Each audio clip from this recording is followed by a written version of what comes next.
helikopta.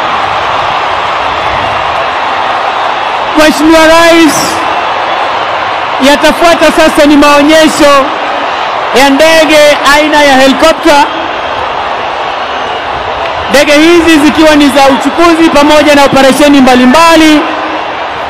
Helikopta ya kwanza ambayo itakuwa inatufungulia maonyesho leo hii ni aina ya Yuni, ambayo helikopta hii hurusha vikosi vya dharura, ukipenda Rapid Response Units, ambao huweza kufika katika maeneo hatari ili kuweza kutekeleza mashambulizi.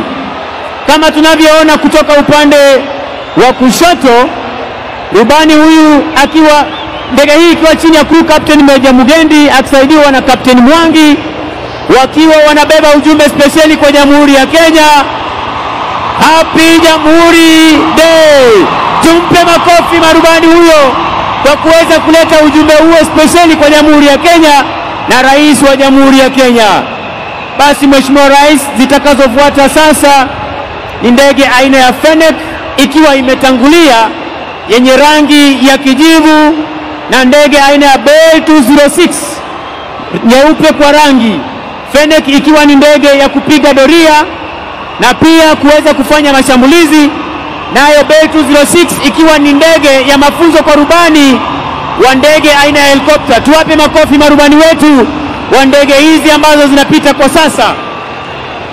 Itafuata sasa Mheshimiwa Rais ni helikopta speciali ambazo zina uwezo wa kuelea hewani kwa muda mrefu zaidi ili kuwaruhusu wanajeshi kushuka kwa mikamba speciali. Helikopta ambayo inatangulia Mheshimiwa Rais ni MI-171E ikiwa inafuatwa na 139 Westland Augusta, ndege ambazo hutumika kuingia katika eneo la operesheni kwa kuruhusu wanajeshi kushuka kwa mikamba, zoezi rappelling. Basi zitakazofuata Mheshimiwa Rais ni ndege aina ya Huey ikiwa na Cobra, Huey ikiwa imetangulia na Cobra ikiwa imefuata, zikiwa ni helikopta za kuongeza nguvu kwa wanajeshi wanaopigana ardhini na pia kwenye fuo za bahari, huweza kushambulia ngome fiche za adui, hivyo basi kusababisha na pia kufuatilia hatua zozote za adui. Tunafungiwa Mheshimiwa Rais maonyesho ya ndege leo hii, ndege aina ya Huey ikiwa imebeba bango na MD-530 kutoka jeshi letu la nchi kavu, zikiwa ni helikopta za mashambulizi leo hii kutoka jeshi letu la nchi kavu, zikiwa ni Kenya Army Corps of Aviation. Mheshimiwa Rais, na huo ndio utakuwa mwisho wa tamasha zetu za kijeshi kwa pamoja. Ningependa kuwashukuru Brigedia Mohamed Ahmed Saman, Kanali Frederick Serem, Brigedia Collins Mitoko,